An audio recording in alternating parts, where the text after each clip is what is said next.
ပြီနော်ဆိုမှာအင်္ဂလိပ်တခြင်းဟုတ်တယ်ဆိုမှာအင်္ဂလိပ်တခြင်းပေးလိုက်ရင် yes နဲ့ no နှစ်မျိုးတော့ရတယ်မလားနော်ရတယ်နော်အကုန်လုံးကရတယ်လာပြန်တဲ့ကလေးတွေအကုန်လုံးရတယ်နော်မရတာကအကိုပဲမရတာနော်ကိုကြတော့ ABCD တော့မအောင်ပဲနဲ့ From this moment on. မိမန်တော့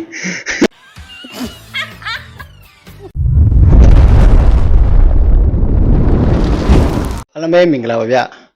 ဒီနေ့မှာတော့မြန်မာစတားရဲ့အစီအစဉ်တင်ဆက်သူเนาะကိုအောင်ခန့်ပါရဲ့လွှဲရှင်တဲ့လွှဲ ESK ဆိုတဲ့စီစဉ်တင်ဆက်မှုကိုအတူတူခန်းစားကြရအောင်ဗျ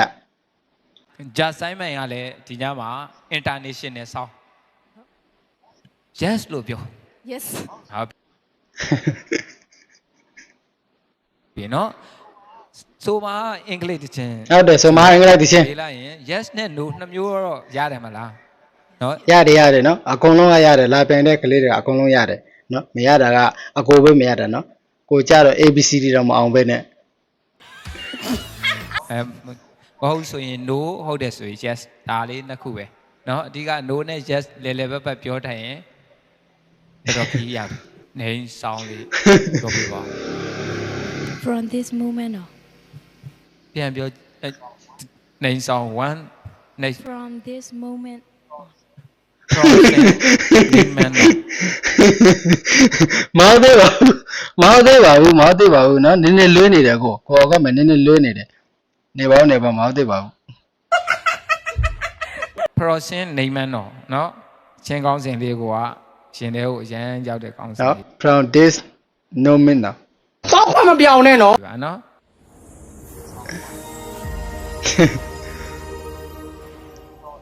အားလုံးပဲမင်္ဂလာပါကျွန်တော်တို့ဒီကတော့တော့7မှာပြိုင်ပွဲဝင်ကြမယ်ပြိုင်ပွဲဝင်နေ rehearsal first time ပေါ့เนาะ rehearsal ပထမချိန် မင်္ဂလာပါ ပြီးတဲ့အချိန်လေးမှာသူတို့ကဒီ season မှာတော့ဒါမတိအောင်ဟာကထုံးစံတိုင်း MC လုပ်မယ်ပေါ့နော်လုပ်ပြီးတော့ထူးခြားတာပါလဲဆိုတော့ဒီပရိသတ်တွေအတိပေးချင်တာဒီ week မှာသူတို့က international sound တွေနဲ့ပြိုင်ပွဲဝင်ကြမှာဖြစ်တယ် ဟုတ်တယ် international sound အင်္ဂလိပ်တချင်းတွေနဲ့သူတို့ကပြိုင်ပွဲဝင်ကြမှာဒါအင်္ဂလိပ်လိုကြီးပဲဆိုကြမှာဒီအစီအစဉ်မှာတရားမှမြန်မာလို့ဆိုမဲ့သူမပါဘူးဒါကြောင့်ကျွန်တော်ကဒီအစီအစဉ်ကိုအားပေးကြည့်ရှုတဲ့ပရိသတ်တွေကိုကျွန်တော်တွေးလိုက်တယ်ဒီပြိုင်ပွဲဝင်နေအင်္ဂလိပ်လိုဆိုမှာတော့ဟုတ်ပြီလိုက်ရကြည့်တဲ့အမျိုးတွေဒီအင်္ဂလိပ်လို เนาะ international sound ဆိုတာဘာကိုပြောတာလဲ internet ပေါ်မှာရောင်းတဲ့speaker လေးတွေပြောတာလား ထိုက်ရိုက်နားလေတယ်သိတဲ့သူတွေရှိသလိုအင်္ဂလိပ်လိုမသိဘူးသို့တော့ပြိုင်ပွဲဝင်တွေကိုအားပေးခြင်းတဲ့စိတ်ကြောင့်နားထောင်မယ်ဆိုရင်ပြိုင်ပွဲဝင်တွေဆိုတဲ့အကြောင်းအရာတော့အနေချင်းသိနေမှဖြစ်မယ်ဆိုတာမတိအောင်ဟာဒါလေးတွေးမိတော့ကျွန်တော်သူတို့ဆိုတဲ့ဟာတွေတော့ငါခြုံငုံပြီးတော့အင်္ဂလိပ်လိုငါရဲ့ဘာပေါ့ ESK နဲ့လေးလာထားတဲ့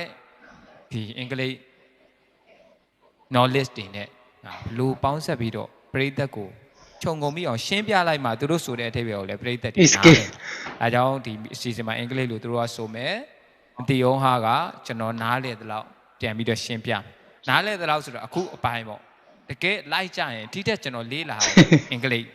ဘာလို့ကျွန်တော်ကဂျားထဲမှာတရက်လေးလာခြင်းရတယ်။ကျွန်တော်တရက်လောက်လေးလာလိုက်ရင်သူတို့ဆိုတဲ့တခြင်းတွေအကုန်လုံးဒီပါကျွန်တော်ဘာသာပြန်လို့ရပါတယ်။ဒီဝီးမှာ international sound ကိုဘာတခြင်းရွေးထားလဲညီလေးဟာလေလုယာဆိုတဲ့ခြင်းပဲဖြစ်ပါတယ် ။အော်ဟာလေလုယာရန်ကောင်းတဲ့တခြင်း best sound လေးနည်းနည်းလေးဆိုပြကြည့်ပါလားကိုပရိသတ်တွေဘာသာပြန်ပေးလို့ရအောင် I heard the word a secret Hallelujah. chord the day we play and I please the Lord but you don't really care for music do ya go very good စကားလုံးရဲ့နှစ်တာတော့ဒါဟာလီလုယာဆိုတာတော့ဒါကျွန်တော်နားလေတဲ့အဓိပ္ပာယ်အရပြောမှဆိုဒါကျွန်တော်တို့ထာဝရဘုရားသခင်ကိုချီးမွမ်းတဲ့တခြင်းဖြစ်မယ်ထင်တယ်ဟုတ်တယ်မလားညီလေးဟုတ်ပါမယ်လေနော်ဒါကိုနားလေတဲ့ပုံစံနဲ့ကိုရှင်းပြကဲဆက်လက်ပြီးတော့ညီမငယ်လေးဂျာဆိုင်မန်ကလည်းဒီညမှာ international sound yes လို့ပြော Yes. ဟုတ်ပြီနော်ဆိုပါအင်္ဂလိပ်တခြင်းဆိုတော့မေးလိုက်ရင် yes နဲ့ no နှစ်မျိုးတော့ရတယ်မလားနော်မဟုတ်ဆိုရင် no ဟုတ်တယ်ဆိုရင် yes ဒါလေးတစ်ခုပဲနော်အဓိက no နဲ့ yes လေလေပတ်ပတ်ပြောထိုင်ရင်တော်တော်ခီးရောက်တယ်အဲဆိုမဲ့တခြင်းလေးရှင်းပြပေးပါမယ်နော်တခြင်းကောင်းစဉ်လေးဒီဘက်ညီမလေးရလားတခြင်းကောင်းစဉ်လေးအရင်ဆုံးပြောပြပါဦး The chin goes there. How? If I were a boy. အာရန်ကောင်းနေ နော်ရောက်တယ်နော်လာပြိုင်တဲ့လူတွေအကုန်လုံးကရောက်ကြတယ်နော်မရောက်သေးတာကကိုအောင်ပိုက်ကကိုခန့်ပိုက်ပဲမရောက်သေးတာနော် ကောင်းနေဗျာကောင်းစဉ်ကိုကအတိတ်ပဲအများကြီးရှိနေပြီကဲဆက်ပြီးတော့ best buy လေးဆိုပြပေးပါဦးညီမ If I were a boy, even just for a day, ကျွမ်းလိုက်လားနော် I roll out of bed in the morning and throw on what I wanted and go. ရန်ကောင်းပါတယ်သူကမိန်းကလေးတစ်ယောက်အနေနဲ့ယောက်ျားလေးတစ်ယောက်ကိုတစ်ဖက်သက်ကြည်ကွဲဆွဲလန်းနေတဲ့အကြောင်းလေးဒါကထုံးစံကမိန်းကလေးကယောက်ျားလေးကိုတန်ရောစင်ဖြစ်တယ်ချစ်တယ်ဆိုရင်ဖွင့်ပြောဖို့ခက်တယ်ဒါကြောင့်သူသာယောက်ျားလေးဖြစ်ခဲ့ရင်သူချစ်တဲ့အကြောင်းလေးကိုအာရပါရဖွင့်ပြောခြင်းနဲ့ဆိုတဲ့အတိတ်ဟုတ်တယ်နော် Yes, yes. yes ကိုကောင်းပါတယ်နော်ဆက်လက်ပြီးတော့ညီမငယ်လေးနောက်တူပေါ့ဒါကတော့ညီမငယ်လေးဒီဘက်တော့ဆောင်းမှာအင်္ဂလိပ်လိုပြောပြမှာဖြစ်တဲ့အတွက်လိန်ဆောင် Fight song. မာလီဘတ်ဒေးဆိုပြပေးပါဦး Like a small boat on the ocean, sending big waves into motion. God ချစ်အတွက်နဲ့ဆိုရင် तू ကမီးတောင်ကိုလည်းကြော်မယ်ပင်လေကိုလည်းဖြတ်မယ်နော်ဘယ်လိုတားဆီးတွေရှိအချစ်အတွက်ဆိုရင်အသက်ပါပေးပြီးတော့ချစ်ရဲတဲ့အချစ်သူရဲကောင်းနော် God ဆောင်းပါနော် thank you ဆက်လက်ပြီးတော့ကျွန်တော်ပြိုင်ပွဲဝင်ညီမငယ်လေးအဲလီနီထွေးကိုဖိတ်ခေါ်ပါတယ်ခင်ဗျာအဲလီနီထွေးဆိုတော့ तू ကချင်းတိုင်းရင်သူဖြစ်ပါတယ် तू ကကြတာမြန်မာလိုပြောတတ်တယ်လို့အင်္ဂလိပ်လိုကြတော့ तू ကပို့ပြီးတော့နီးနီးဆက်ဆက်ရှိတာပေါ့နော်အဲအင်္ဂလိပ်ကျွန်တော်ကလည်းဒါအင်္ဂလိပ်လိုမပြောပြတာတော့တော်တော်ကြာပြီဒါပေမဲ့လည်းဒီတက်တိပညာမနေတာပေါ့ဗျာနော်တက်ထားတဲ့ပညာတစ်ခုကတော့ဒါဘယ်ချိန်ပဲဖြစ်ပြန်အသုံးချလို့ရတယ်နော်ဒါကြောင့်ညီမလေးနဲ့တွေ့ရချင်းမှာအင်္ဂလိပ်လိုပဲနည်းနည်းလေးသူ speaking လေးနည်းနည်းစာဆွဲကြည့်လိုက်မယ်နော် How are you Yeah, I'm fine. Yes very well thank you please thank you Yeah. name song Flashlight. oh flashlight ရန်ကောင်းတဲ့ချင်းနော် best thank you ဆိုပြပေးပါ When tomorrow comes, I'll be on my own, feeling frightened. နော်ဘာတွေပြောနေတာလဲလို့နော် thank you နေဆောင် Of this thing that I don't know. When tomorrow come, tomorrow Okay come. အဲ့မှာ tomorrow can မနက်ဖန်ဒါဆိုတော့တချင်းတွေကျွန်တော်တို့ဒီဘက်မှာမြန်မာလိုလဲပေါက်ထားတဲ့ချင်းရှိနက်ဖန်ဆိုတာရှိနေသေးရင်ချစ်ခွင့်ရှိသေးတယ်နော်ကိုဝိုင်းရဲ့တချင်းစာသားမျိုးဒါအင်္ဂလိပ်ဆောင်းဆိုပေမဲ့ကျွန်တော်ဒီလိုနားလည်ထားပါတယ်မနက်ဖန်ဆိုတာရှိနေသေး၍ချစ်ခွင့်တွေရှိသေးတယ်ဆိုတဲ့ဒါအသေးပဲမျိုးပါရန်ကောင်းတဲ့တခြင်းလေးပါဒီတခြင်းကိုကျွန်တော်တို့လာမဲ့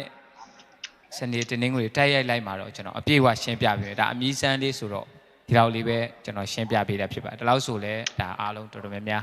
နားလည်သွားပါပြီเนาะ thank you ဒီဆက်လက်ပြီးတော့ကျွန်တော်ညီမငယ်လေးနော်စီဖောရာနော်ဒါတော့ညီမငယ်လေးနော်စီဖောရာဖြစ်ပါတယ် thank you နော်စီဖောရာကျွန်တော်တို့ပြိုင်ပွဲဝင် top 7 season မှာပြိုင်မဲ့ international sound ပေါ့နော်နော်စီဖောရာရဲ့ name sound လေးပြောပြပါဦး From this moment on. ပြန်ပြောနေဆောင်1နေ From this moment on. process နေမန်းတော့ process နေမန်းတော့เนาะချင်းကောင်းစဉ်လေးကိုကရှင်တဲ့ကိုအရန်ရောက်တဲ့ကောင်းစဉ်လေးပါเนาะ process နေမန်းတော့ဆိုတော့ first side ဆိုတော့correct ရတယ် verb ပဲဖြစ် correct ပဲဖြစ်ရတယ် correct လည်းဆိုလို့ရ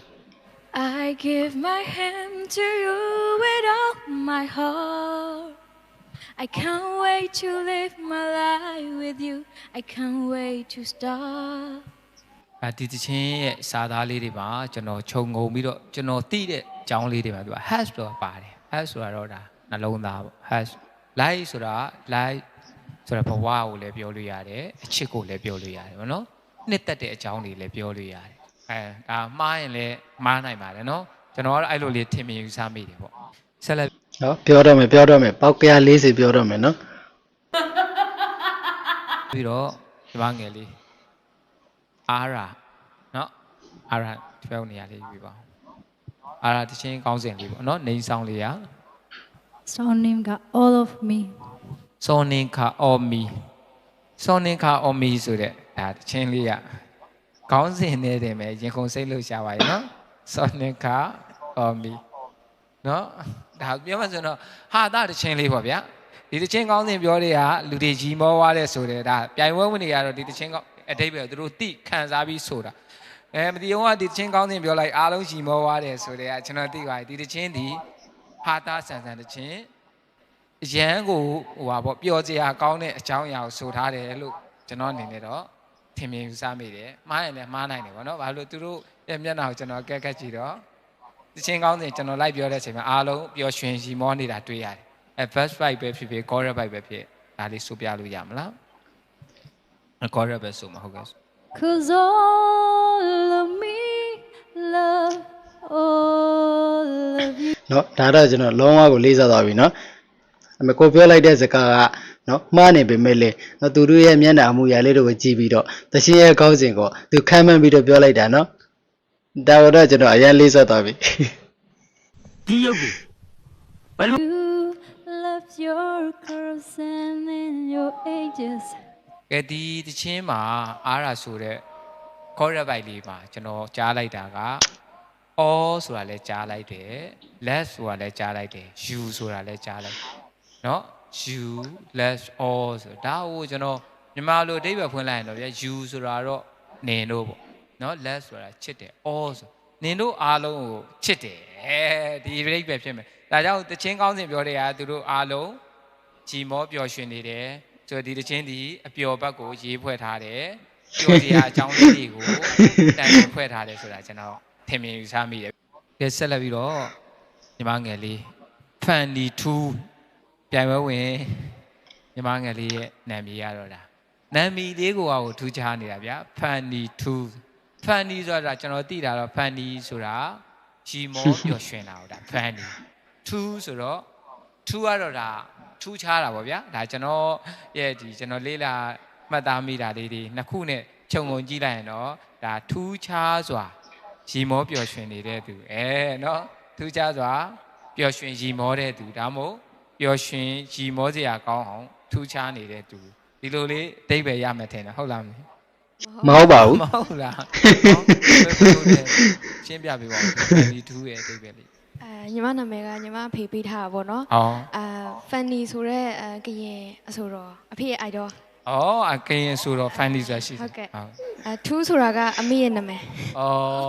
ဟုတ်ကဲ့သူအားပေးတဲ့ idol ရဲ့နာမည်နဲ့သူချစ်ခဲ့တဲ့သူ့ရဲ့ wife ပေါ့နော်ဇနီးမယားရဲ့နော်ဇနီးရဲ့နာမည်ဒါကိုသူ့ရဲ့ son နော်daughter တော်နော်တော်တွေဘာပါလာပြီနော်ဒါ daughter ကိုဒါသူ idol name လည်းပါမယ် wife name လည်းပါမယ် idol equal ပေါ့နော် idol plus y equation result daughter နော် equation result ပါတော့နော်ကိုကောင်းပါတယ်နာမည်လေးရတယ်နေဆောင်လေးပြောပြပါဦး to love you more to let you more to let you more အဲတော်တော် ညီမနာမည်ကညီမအဖေပေးထားတာပေါ့နော်ဟုတ်ကဲ့ Fanny ဆိုတာကအမေရဲ့နာမည်ဟုတ် to let you more အဲ to ဆိုတော့ဒါခေါင်းစဉ်လေးကကျွန်တော်စဉ်းစားမိတာ to ဆိုတာကတော့to less လည်းပါတယ် you လည်းပါတယ်เนาะ you ဆိုတာတော့စောတော့လို့ကျွန်တော်ပြောသလိုပေါ့တင်ပေါ့မင်းပေါ့ တင်တော့ less ဆိုချစ်တယ်မင်းကိုချစ်တယ်ပေါ့ခေါင်းစဉ်လေးကလည်းရှင်းပါတယ်မင်းကိုချစ်တယ်ဟုတ်တယ်မလားခေါင်းစဉ်လေးခေါင်းစဉ်သိတယ်နားလဲပါ verse ဆိုမလား chorus ဆိုမလား chorus chorus ဆိုမယ်ကဲ chorus လေးကိုရှင်းပြပေးခြင်းပါတယ်နားဆင်ပေးပါဦးခင်ဗျာ Can't you see I can give you everything you need? Let me be the one to love you more. ကောင်းတယ်ဗျာเนาะခေါင်းစဉ်လေးကမင်းကိုချစ်တယ်တခြင်းခေါင်းစဉ်ကအမှန်တန်ကောင်းတဲ့တခြင်းလေးပါဒါကြောင့်ကျွန်တော်တို့ထိုက်ရိုက်လိုက်မှလည်းပြန်တွေးကြမယ်မြန်မာစတာရဲ့ကျွန်တော်တို့စနေတနင်္ဂနွေပေါ့เนาะထိုက်ရိုက်လိုက်မှအဲ့ချိန်ကျရင်တော့ကျွန်တော်လည်းအခု ESK တွေထပ်ဖြည့်ထားကျွန်တော်ရဲ့အခုသူတို့နဲ့အခုတိုက်ရိုက်အခုထိတွေ့လိုက်တော့ကျွန်တော်လည်းဒါစာဖတ်ရပါတော့အဲ့စာဖတ်ကနေနောက်တစ်ခါကျွန်တော်ထပ်ပြီးတော့ ESK တွေထပ်ဖြည့်လိုက်ရင်တော့လိုက်ကြရင်တော့အားလုံး okay ဖြစ်သွားမှာပါเนาะဒါတချင်းလေးကောင်းစဉ်လေးတွေတစ်ခုချင်းကျွန်တော်ရှင်းပြထားတာလေအားလုံးဘာပဲဖြစ်ဖြစ်လုံးဝမသိတာလည်းဆိုင်ရင်တော့ဒါနည်းနည်းလေးနားလည်သွားပြီတိုက်ရိုက်လိုက်ကြရင်အားလုံးဒီထက်နားလည်အောင်လို့ကျွန်တော်ထပ်ရှင်းပြเนาะအားလုံးthank you ပါ Thank you နေ့ဗီဒီယိုလေးကတော့ဒီလောက်ပါပဲဗျเนาะနောက်ဗီဒီယိုမှာလည်းထပ်ပြီးတော့ခွေးကြမယ်เนาะအားလုံးပဲတတာ